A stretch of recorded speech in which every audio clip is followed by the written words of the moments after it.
कार्रवाई करिए। सर्कुलर ये कहता है जी, आवेदक यदि आवेदन दे रहा है वहां पर उसको भूमि आवंटित नहीं हुई है तो उसको या तो आप आपात करेंगे या तो उसे लिखित जानकारी देंगे कि हमने आपको प्लाट आवंटित नहीं किया है। यदि आवेदक ने आवेदन किया ग्राम पंचायत की ग्राम अनुमोदन।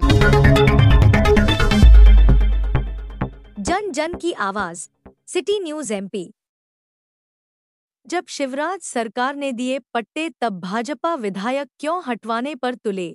मऊगंज के ग्राम देवरा महदेवन की भूमि के मामले पर हाईकोर्ट का सवाल, यथास्थिति के निर्देश। हाईकोर्ट ने शुक्रवार को उस जनहित याचिका पर नोटिस जारी करने के निर्देश दिए जिसमें मऊगंज जिले की हनुमना तहसील के ग्राम देवरा की जमीन से एक समुदाय विशेष के लोगों को हटाए जाने को चुनौती दी गई है। उक्त मामले में दावा किया गया कि विवादित जमीन के पट्टे शिवराज सरकार ने आवंटित किए थे, लेकिन अब वर्तमान भाजपा विधायक प्रदीप पटेल उन्हें हटवाने पर तुले हैं। चीफ जस्टिस सुरेश कुमार कैथ व जस्टिस विवेक जैन की डिवीजन बेंच ने मामले पर राज्य सरकार, विधायक पटेल व अन्य को नोटिस जारी कर विवादित जमीन पर यथास्थिति बनाए रखने के निर्देश दिए हैं।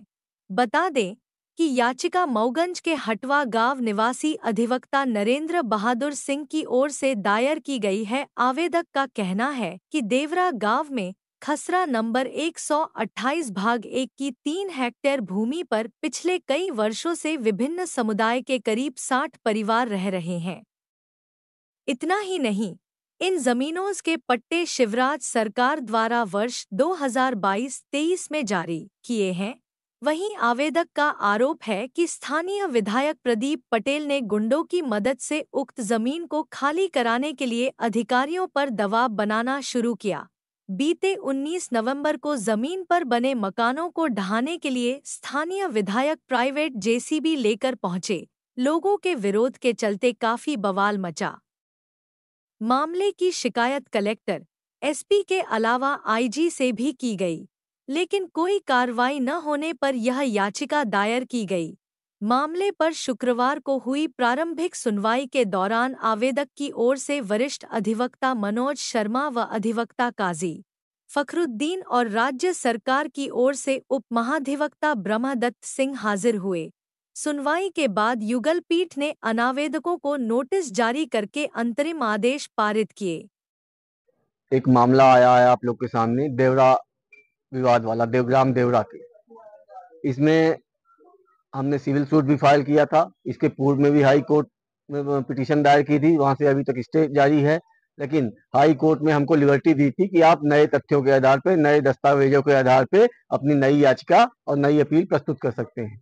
इसके तारतम्य में जब हमको दस्तावेज मिल गए और जो भूमि से संबंधित अधिकार पत्र थे, उनके व्यवस्थापन के कागज थे और जो भी इतनी भी कार्रवाइयां पिछले 10 से 15 दिनों में वहां घटित हुई, उन सब की जानकारी एकत्रित करके पूरी दस्तावेज लेके हम एक बार फिर से माननीय न्यायपालिका के दरवाजे में गए, क्योंकि विधायिका और कार्यपालिका से हम लोग का विश्वास पूरी तरह उठ चुका है। एक न्यायपालिका ही है जिसके ऊपर विश्वास कायम है। हम अपनी बात लेकर, अपने दस्तावेजों को लेकर हाई कोर्ट गए और हाई कोर्ट में एक नई PIL दायर की। उस PIL में माननीय हाई कोर्ट ने हमारे दस्तावेजों को देखा, समझा और स्थितियों परिस्थितियों को समझते हुए सामाजिक सौहार्द बना रहे, इस चीज को देखते हुए उसने नए स्टेटस को आदेश कर दिया है कि वादग्रस्त भूमि पर वादग्रस्त लोगों के बीच में दोनों पक्ष, इसमें पार्टी बने हैं, आपके प्रमुख सचिव हैं, कलेक्टर महोदय हैं, IG महोदय हैं, आपके SP महोदय है, थाना प्रभारी हैं और आपके माननीय विधायक जी हैं। ये सब उस याचिका में पार्टी हैं और हाई कोर्ट ने हमारी बातों को प्रथम दृष्टया मानते हुए ये कहा है कि आप दोनों पक्ष वादग्रस्त भूमि पर यथास्थिति का आदेश बनाए रखिए अगली सुनवाई होने तक। अगली सुनवाई कब होगी? अगली सुनवाई की डेट नहीं मिली है अभी। 16-12 डेट दिखा रहा है। हो सकता है 16-12 को लग भी जाए और हो सकता है बढ़ भी जाए। ये एक अच्छी बात है जी। विधायक और कार्यपालिका पर आपको भरोसा नहीं? जी हाँ। न्यायपालिका का आदेश कई बार आया जी, इससे पहले भी स्थगन का आदेश, जी, फिर स्थगन का आदेश, और जैसा कल सोशल मीडिया पर देखने को मिला, वो फिर कह रहे हैं कि हम वापस जाएंगे और उसे गिराएंगे, तोड़ेंगे, बहुत सारी चीजें बातें आ रही हैं। यही तो हम कह रहे हैं कि भाई ये सब षड्यंत्र रचा जा रहा है। एक सामाजिक सौहार्द जो यहाँ के क्षेत्र के लोगों में बना हुआ है, आपसी भाईचारा बना हुआ है, इन सबको बिगाड़ने का एक षड्यंत्र रचा जा रहा है। ये सिर्फ षड्यंत्र सिर्फ एक वोट बैंक के लिए है।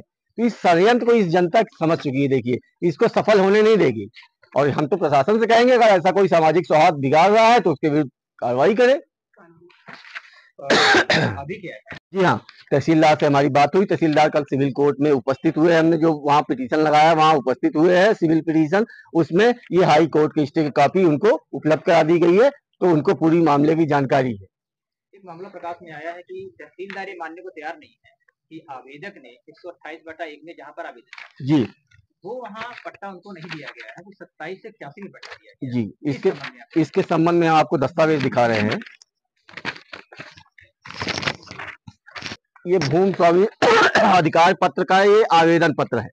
ये आवेदन पत्र क्या होता है, इसके पहले थोड़ा सा एक चीज और बता दें कि ये 2021 में एक योजना आती है। माननीय शिवराज सिंह जी मुख्यमंत्री थे, उन्होंने एक योजना लाई, भूमि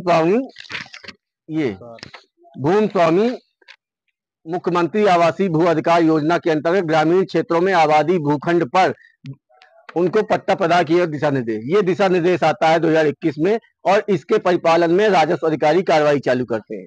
और इसके पश्चात ये देखिए, ग्राम देवरा की इसके नाम से, हसीन मोहम्मद के नाम से, ये यहाँ पे आपके देखिए भूमि नंबर 128/1 रकबा 30 डिसमिल का आवेदन पत्र प्रस्तुत किया जाता है तहसीलदार के यहाँ। तहसीलदार ये लिखते हैं कि हल्का पटवारी जांच करे, और सरपंच सचिव को लिखते हैं कि प्रतिवेदन दे। तो ये भूमि ये बताता है कि हमने भूमि खसरा नंबर 128/1 का आवेदन पत्र प्रस्तुत किया गया था। और अगर आप ये कह रहे हो कि हमने दूसरे नंबर में दिया, तो ये आपकी गलती है। भाई 128 का हमने आवेदन पत्र दिया, यदि हम पात्र नहीं थे, आपको नहीं देना था, हमारा आवेदन खारिज कर देते। अब दूसरे भूमि में कैसे दे सकते हैं पट्टा? जहां हम बसे हुए हैं उसी भूमि का हमने मांगा, हमने उसी को हमको मिला, और नहीं मिला है तो ये जांच कराइए आप इसकी कि भाई ये कैसे गड़बड़ी हुई। एक पूरे मामले की SIT गठित करिए, और SIT गठित करके जांच दल बनाइए, और जांच दल अपनी रिपोर्ट दे, उसके बाद कोई कार्रवाई करिए। सर्कुलर ये कहता है जी, आवेदक यदि आवेदन दे रहा है वहां पर उसको भूमि आवंटित नहीं हुई है, तो उसको या तो आप आपात करेंगे या तो उसे लिखित जानकारी देंगे कि हमने आपको प्लाट आवंटित नहीं किया है। यदि आवेदक ने आवेदन किया, ग्राम पंचायत की ग्राम अनुमोदन हुआ, पटवारी ने मार्क किया, निरीक्षण किया, प्रतिवेदन तहसील गया और इनको प्लाट आवंटित हो गया। अब ऐसा कौन सा बिंदु है कि वो हटा के कह रहे हैं कि उसमें चौहद्दी जो दर्ज है, चौहद्दी में तो दर्ज है। अब ये जांच का विषय है ना। अब ये देखिए, ये जो चौहद्दी लेख करके हमको भूमि स्वामी अधिकार पत्र दी गया, इसमें देखिए जहां इनका मकान बना हुआ है वर्तमान में, पूरी तरह ये चौहद्दी बिल्कुल सही लिखी हुई है। इनके मकान का यदि जांच की जाए और ये चौहद्दी का मिलान किया जाए, पूरी तरह ये मेल खाती है। मतलब 128/1 की चौहद्दी। जी बिल्कुल, ये भूमि स्वामी अधिकार पत्र में जो चौहद्दी लिखी हुई है, वो जहाँ विवादित स्थल है, यहाँ इनके घर बने हैं, उन्हीं की भूमि है। और इसके अलावा ड्रोन से सर्वे कराया इन्होंने, ड्रोन से सर्वे कराया आबाद जहां जिनके घर बने थे, उस ड्रोन के वीडियो फुटेज निकाले ना ये कि कहाँ का हमने सर्वे किया, तो दूध का दूध पानी का पानी हो जाएगा। ये तो अपना रिकॉर्ड आप बदल रहे हैं दबाव में विधायक की। प्रशासन गुमराह करने की, बिल्कुल गुमराह कर, इसलिए तो हम कह रहे हैं कि ना विधायिका पे हमारे पर हमको विश्वास है, ना कार्यपालिका पे विश्वास है। ये सब षड्यंत्र रच रहे हैं इन लोग को बेदखल करने के लिए। सीधा सीधा आपका आरोप है कि न्यायपालिका पर ही आपको भरोसा है बिल्कुल। और वहीं से आपको न्याय